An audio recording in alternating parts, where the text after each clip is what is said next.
Content warning: subject contains depictions of domestic abuse. Viewer discretion is advised.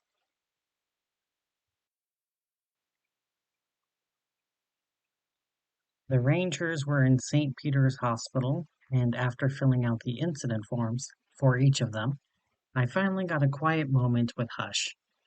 Incident forms were an essential part of a successful bureaucracy. However, that didn't make filling out almost exactly the same information a dozen times any easier. Done with that, and with a sore writing hand, I went outside to where Hush stood. At her height, she couldn't wait inside with me, and she couldn't even wait on the sidewalk. Blocking traffic was a major concern, but so was distracting traffic.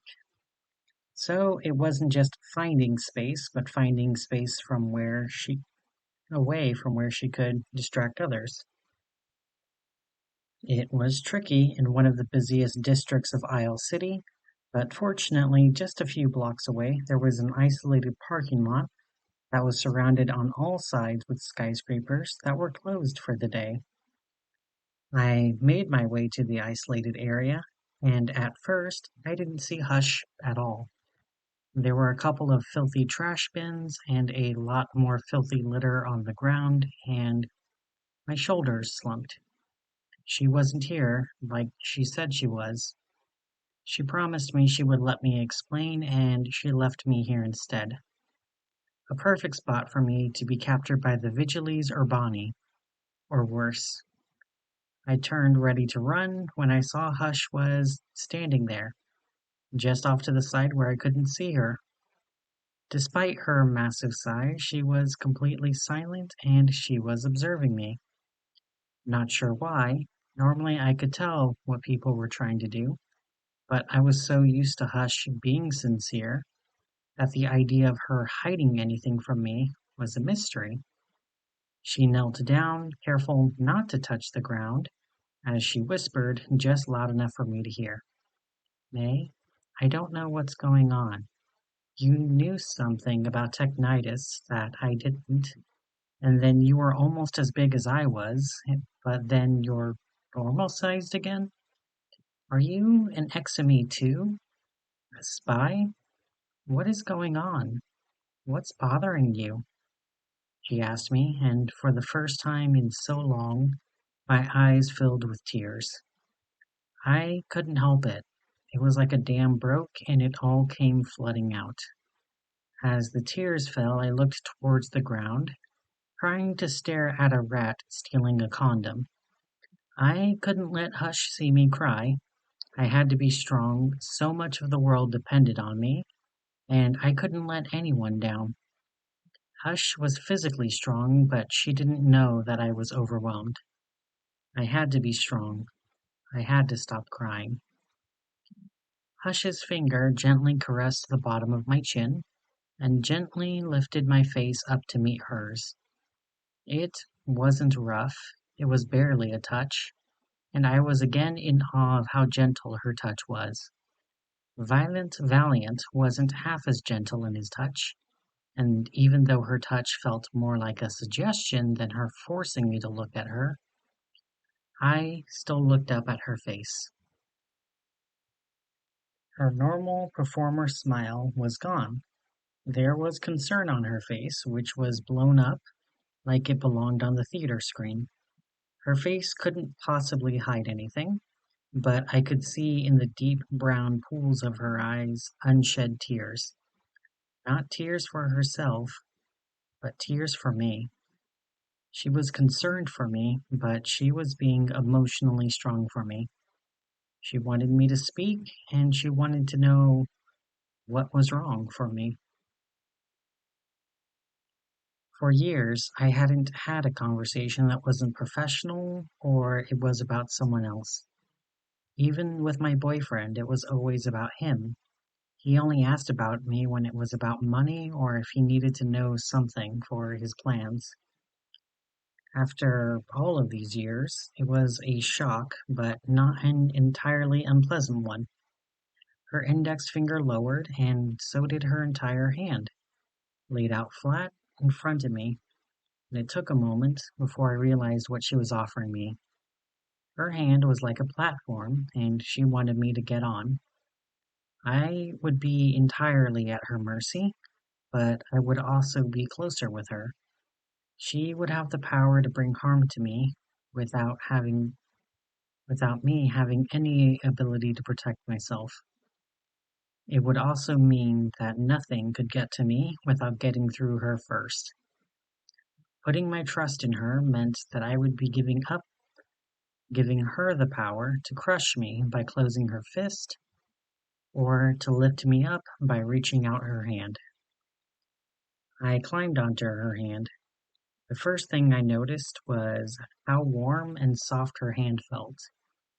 The heat seemed to radiate off of her in waves, and I realized how cold I was in the shadows as I pulled my duster around me as she gently lifted me up. She slowly went from a crouch to standing, and even then the sudden change in height was almost vertigo-inducing. Using the Rethan device to grow was not like going up in a hand.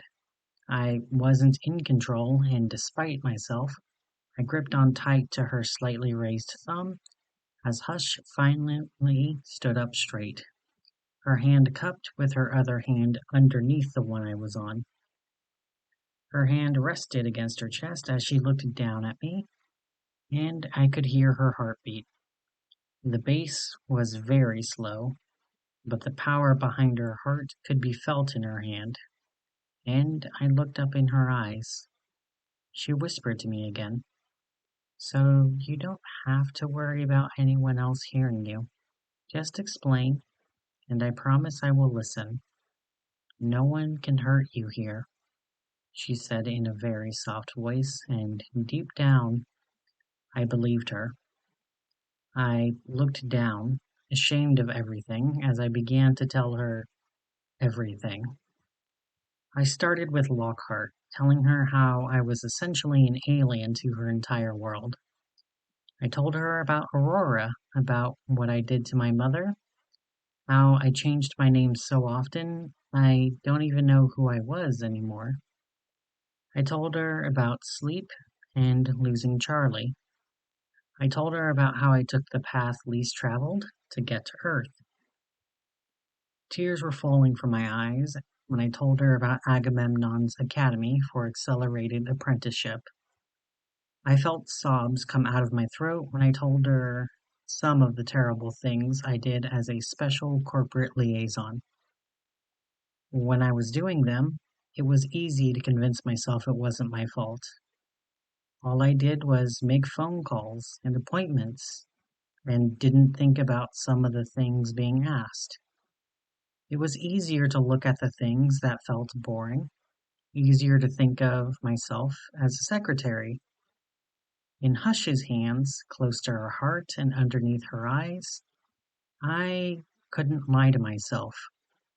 I knew what I was doing was wrong. I knew that at least some of those appointments were for assassination. I ruined people's lives.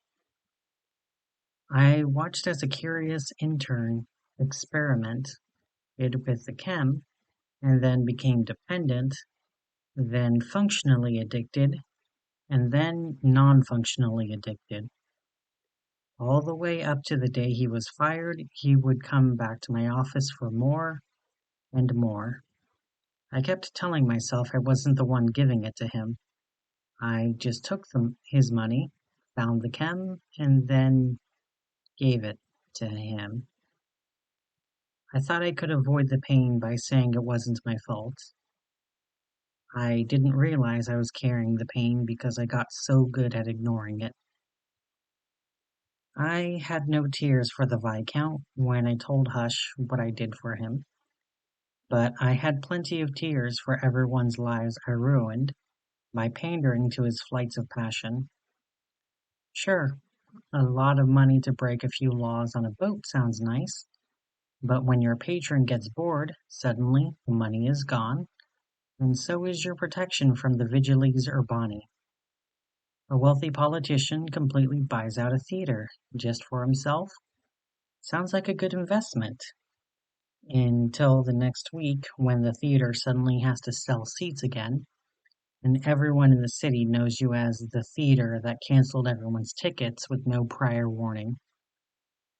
It was so easy when I was his imperial liaison to tell myself I was just following orders. I was just making someone happy. I was doing my job, and I was doing it well. I was the best grad student in the academy.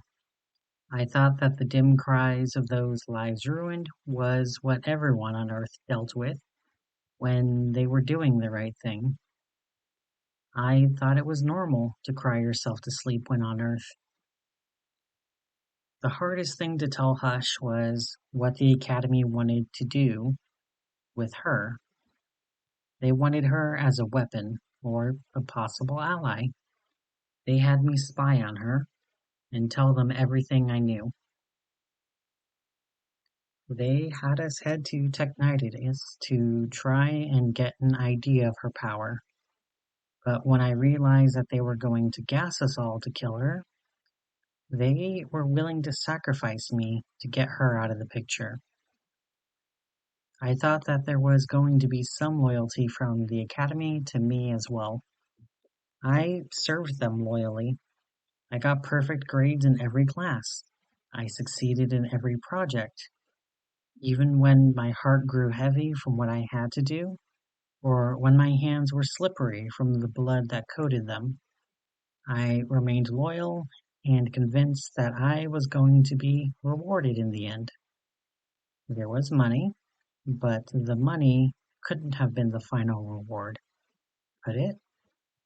I knew when, and in that warehouse, that my life was worth disposing of, but when I was in Hush's hand, I realized just how messed up it all was.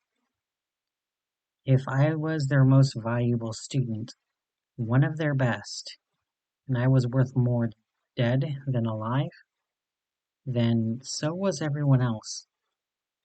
Would Violent Valiant even get a notice that I was dead? Or would he just come home one day and realize that I wasn't around anymore? Would he even notice that I was gone?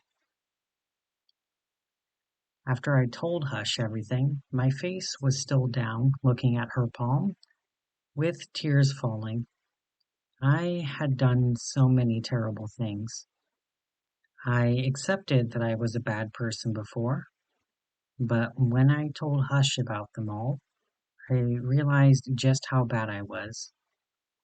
I wanted to live a life free of pain after everything that happened in Lockhart, but here I realized all I did was hurt others, and I didn't even lessen my own pain. I only strengthened it. On her hand, in tears, lost in memory, I became aware of Hush's index finger from her other hand, gently brushing the tears out of my eyes. After the tears were wiped away, she lifted my chin again to look her in the eyes. I expected to see anger in her eyes, hatred, or even disgust. What I saw instead was gentle care. Even after confessing everything I did, she didn't seem upset at me at all. She only looked concerned for me. You went through so much. I know you made mistakes, but you are still alive. You still have a chance to do the right thing. If the Academy tried to kill you, then you don't have to be loyal to them anymore. Let them go. Join the Vanguard, for real this time, and then join me. I cannot promise freedom from pain, because pain is part of life, but you can get a chance to do what I do, she whispered to me. And what is that? I asked with a sniffle. Help others. I made mistakes too, but when I help people, I know that is never a mistake. I know doing the right thing isn't easy, but it does help quiet the guilt. It does? I asked, not quite believing her. When you were breaking down the door with me, what did you feel? I thought back to it. I was scared. I felt like I was going to die. But pushing against that door, knowing I was helping Hush and knowing I was going to fight with everything I had, I felt alive. I felt strong. And in that moment, the quiet whispers telling me everything I did wrong were quiet. All that mattered was the door, and I achieved it. I think you're right. I think it'll be hard, but I want to try, I told her. My tears finally started to dry, and for another moment, the whispers quieted for a second. I will have to get my stuff from my boyfriend, I admitted. I don't think I will be able to do it with your help. I can grab it and be back safely. Hush's face turned overcast for a moment. Her permanently sunny disposition turned cloudy, a warning of the storm that I didn't know she had in her. You sure? I'm certain I could carry a lot, she said, and I laughed before I asked something else. I am sure, but I have one favor to ask. When I asked it to her, she nodded, lifting me higher and setting me on her shoulder as she leaned back against the building as we both looked at our reflection in the skyscraper's windows across from us. I know that I could barely see myself compared to Hush, but in my mind's eye, I was large enough for her to wrap her arm around me. This was something that I knew I wanted, something that I had kept secret for so long.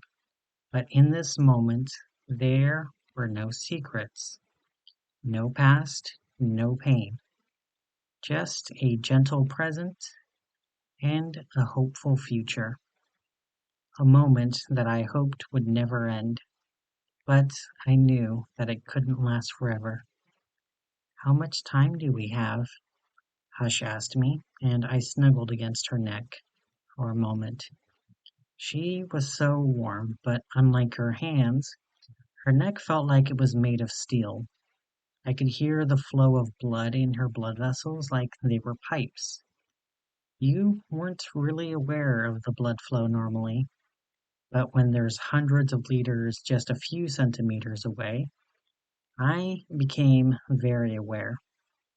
And her breath, I could hear it, and not just when she exhaled or inhaled.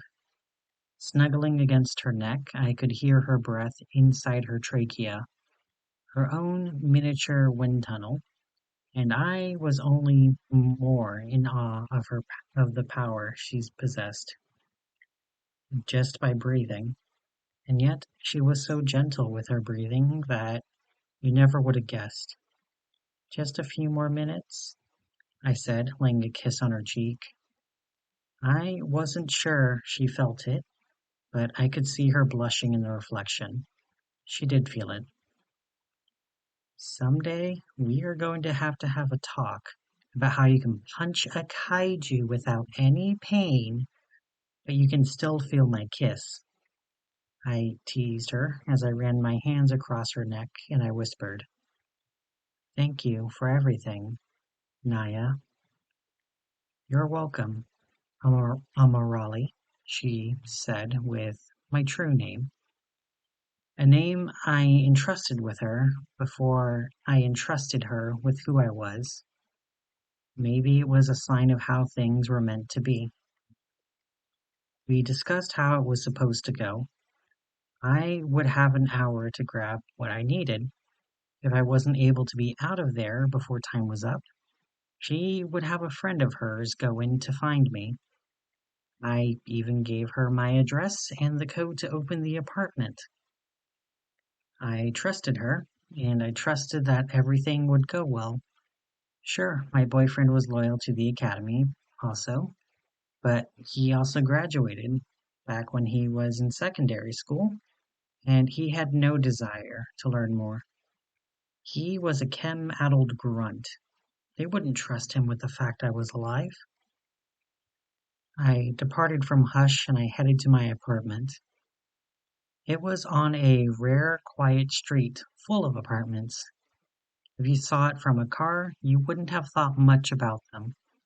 They looked like every other apartment in Isle City. Small patches of grass and weak trees, cars parked in front of the sidewalk, nothing suspicious, and you could move on without knowing anything was wrong. But if you were careful, you would notice a few things out of the ordinary. How every door didn't have a key, but had a keypad. How the windows were never opened, and the blinds always stayed closed. Anyone who went in or out of the apartments never lingered long. They kept the complex quiet, and there was no point in staying around. The complex was owned by the Academy, and it was one of several locations in the Seven Cities where their workers could live out in public without always watching themselves. It was private enough we didn't have to worry about being outed by mistake, but it was public enough that we could have friends or guests over without setting up red flags when they come over. Perfect place for us to hide from the world by being a part of it. It was also why Hush couldn't be seen anywhere near it. She was well known and very hard to hide. If she was seen headed into this complex, everyone would evacuate and take all they could carry and burn the rest. Not something I needed to happen to me.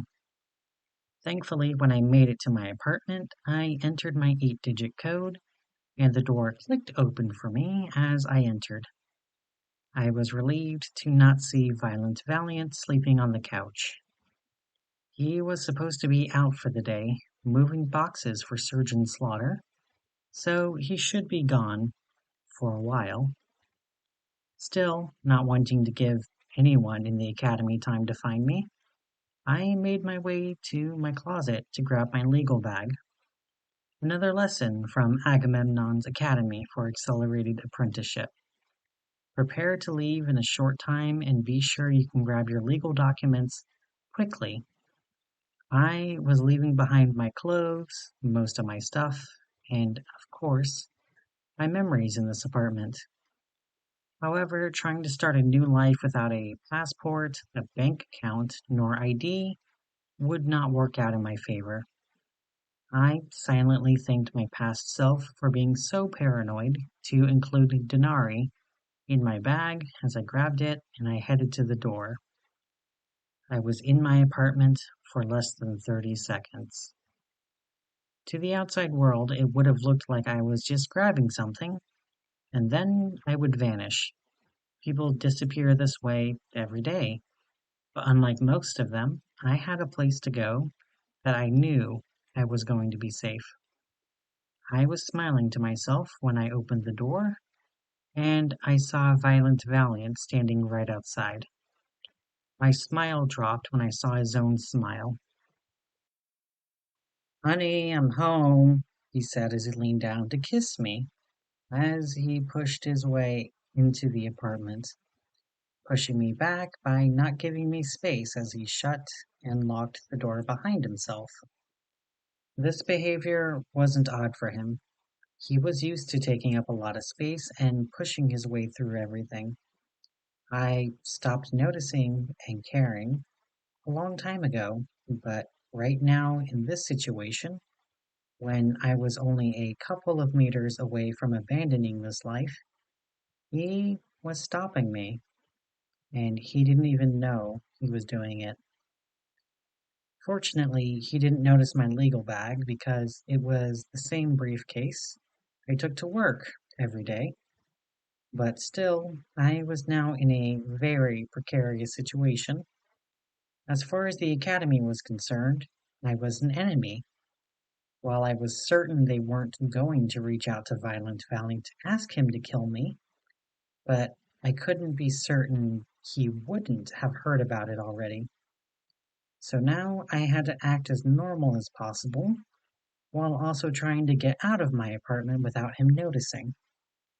Hi there, so you're home early, I told him with a big, fake smile, and he thankfully accepted it as he kept standing in the way as he flexed his arms to demonstrate his apparent strength.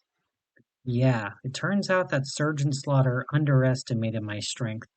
I moved all of the boxes in half the time. He even gave me a nice bonus, so you know what that means? He said, beaming, and I nodded. We're going out tonight? I said, hoping this might be the case. I could slip away at a restaurant, and with how much he drank and ate, he wouldn't notice for a while. He responded with a chuckle as he patted a condescending hand on my shoulder as he led me towards the kitchen. His arm wrapped around my shoulders as he led me. Normal behavior for him, but for the first time ever, a chill ran down my spine as he led me away from the locked door. Going out? No, I figured we could order some flatbreads and eat at home tonight. There's a new movie on Share My Day that I want to see, and besides, with everything going on, I want to celebrate both of us. Us? I asked, now concerned. I had known Violent Valiant a long time. He loved to talk about himself and about his plans.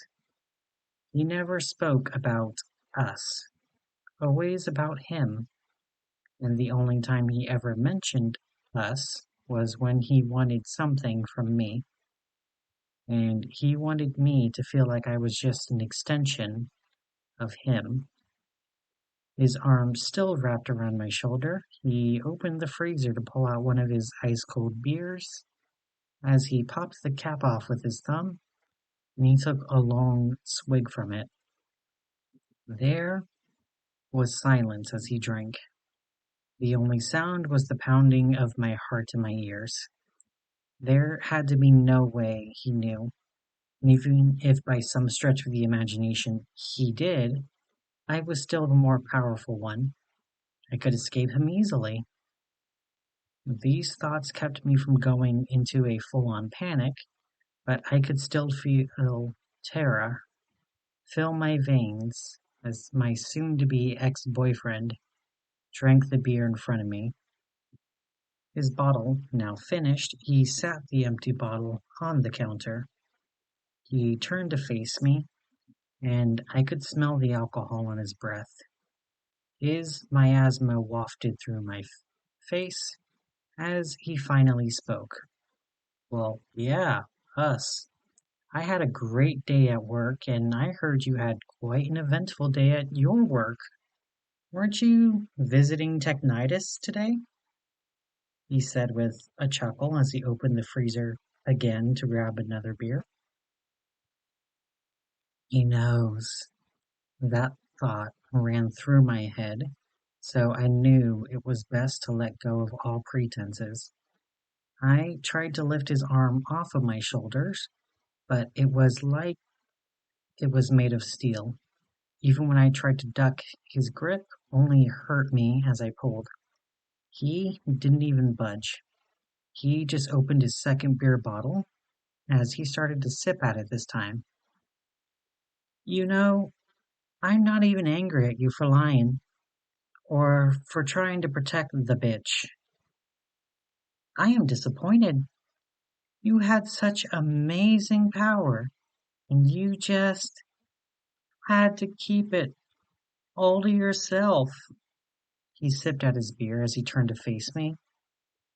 He kissed me. Disgust filled me, starting from where his lips touched me, and all I could think about was how filthy he felt, especially with the beer in his breath. We could have been making real money. Do you know how much your power is worth? And then you couldn't have just died with dignity. That would have been so much simpler. No, you had to make things complicated. And now, well, Agamemnon and Technidas decided you are now worth more alive than dead. So, will you come willingly? Or am I going to have to make you? He asked me. I didn't respond with words. I headbutted him straight in his face, and as he reached up to his now bloody nose, I quickly ran to the front door, my fingers fumbling with the lock as I felt a familiar, yet new tingling in my body. Before I could figure out what it was, I watched in horror as everything grew around me. My fingers fumbled, and soon the door handle and the lock were far above my head. Even when I jumped, I couldn't reach it. But that was impossible. Only the Rethen device could change my size. My hand flew to my pocket to feel the watch, only to realize it wasn't there at all.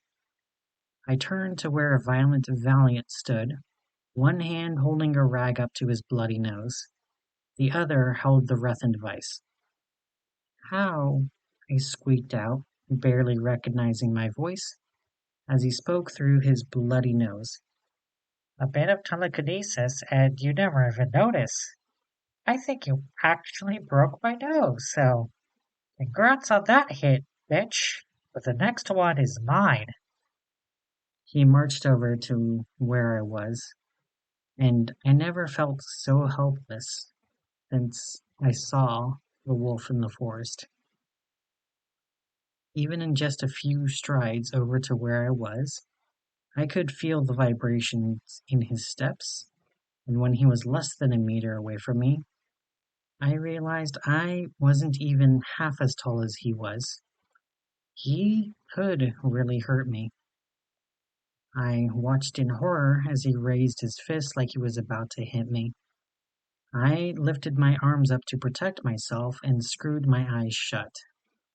I waited for a blow that never came, but I could hear Valiant's cruel chuckle.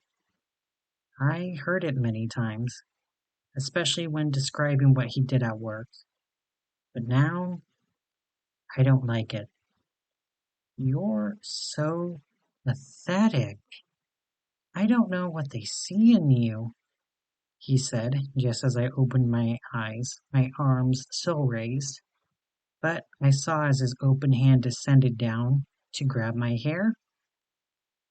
He dragged me against the door as he brought my face up to his face's level. He leaned in close and his face filled my entire view. And even then, I couldn't see his entire face, just his eyes and his bleeding nose.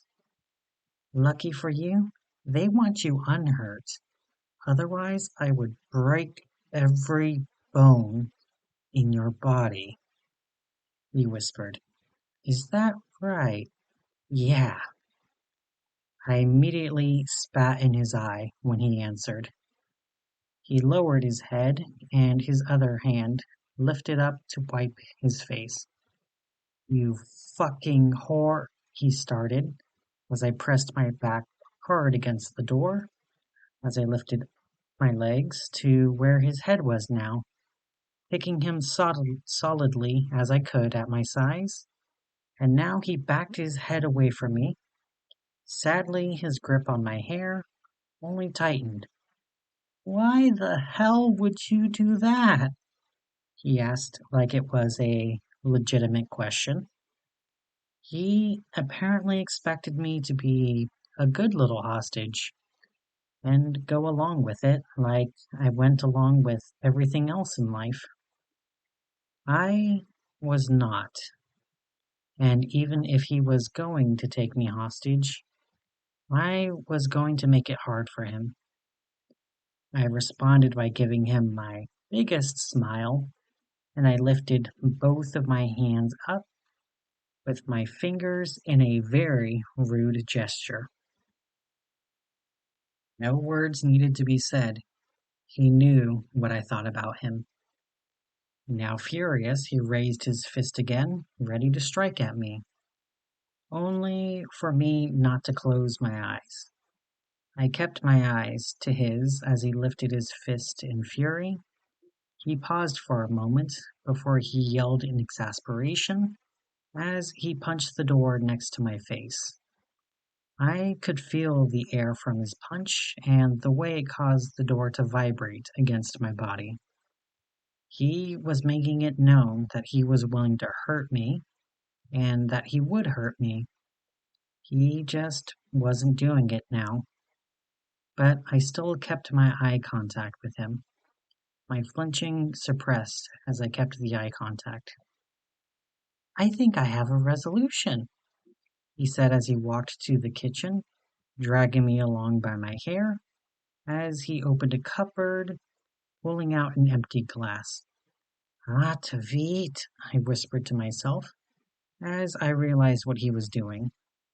He lifted me again, dangling me over the counter with one hand. With his other hand, he took the Rethan device out of his pocket. He said nothing as he set it for the smallest size. The smile he had was genuine, like this was the happiest he had been in years. And that unsettled me far more than any words he could have said. The click of the button and the tingling overwhelmed my body again. As the world grew larger yet again, I was pulled up, closer to the fingers that held my hair. When it was over, I dangled from his thumb and index finger, and his face looked even larger than Hush's did earlier. He kept me dangled over the glass before he finally lowered me into the glass. He did so gently, and that made it much worse. When I was dropping to the bottom of the glass, I looked up at the top of the glass, wondering if I could climb out before Valiant added insult to injury. He grabbed the glass and quickly flipped it over on the counter. I was stuck looking at him, a centimeter tall, in a glass I couldn't break out of. The lines of the grout let me breathe, but didn't offer me enough to get a grip. Valiant finally added the final insult by showing me the amount of time I had left. Only a few minutes left. "So, what happens when time runs out?"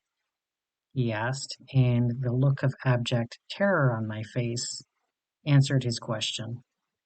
He smiled again and got on his knees as he rested his arms on the counter and his head on his arms.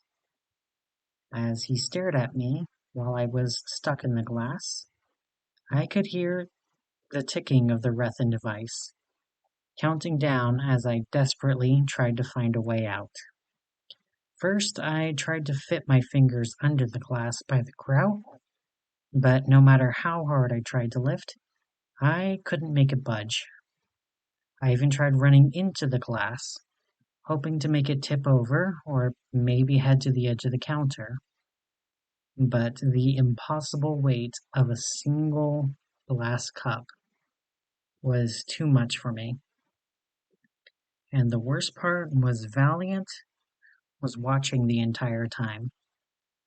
His smirk killed me on the inside, but I still pushed with everything I had. Even as the final seconds of the Rethan device ticked down, and then the clock stopped. "Out of time.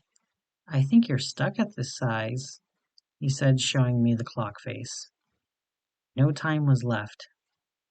My time was run out, and I was stuck at a centimeter tall. I felt tears fall from my eyes. All of my dreams of freedom, of being with Hush, of being a hero, they all died with the Rethan device. So now I guess I should go get Agamemnon after my dinner. I think I earned it. Don't you?" he said, flicking the glass I was confined in. The glass wobbled for the first time, and the simple noise echoed in my tiny prison as I clamped my hands over my ears, desperate to hold out the noise. He only chuckled from my pain, and he left the Rethen device, only a few centimeters away from the glass. No point in trying to keep it from me when it wouldn't serve a purpose, but keeping it so close to me would torture me, knowing I wasn't strong enough to stop him. I'm sorry, hush, I whispered to myself as Valiant left. I stared at the Rethen device, hoping against hope I would see something new, or something would reveal itself. A few minutes after Valiant left, a miracle happened. The Rethen device began to tick again. I watched as the clock started to count up and not down. Something new was happening, and while I wasn't sure what it meant, yet I did have hope. There was a click at the door. I watched as the distant door opened, and I saw as someone I didn't recognize enter the apartment. Hush's friend. I could still get out of here. Now, with renewed hope, I got onto my feet and I jumped up and down, hoping to get his attention. Hush said his name was Charm In, so I called out his name as I jumped, trying to get his attention. He thankfully made his way over to me. At first, I thought it was because he saw me, but I found out later he saw the upside down glass and he was curious. Still, I was glad he was here. When he saw me under the glass, he quickly picked it up as he whispered, Birthstone, is that you? He asked me as I ran over to the Rethen device. I climbed onto its face and watched as the seconds ticked up. Get me out of here! It isn't safe! I yelled, and he thankfully heard me as he picked up the device and carefully cupped it in his hands. Still, even though I knew it would be okay, I couldn't help but shudder when I was picked up. The way Hush carried me was so different from how Valiant carried me.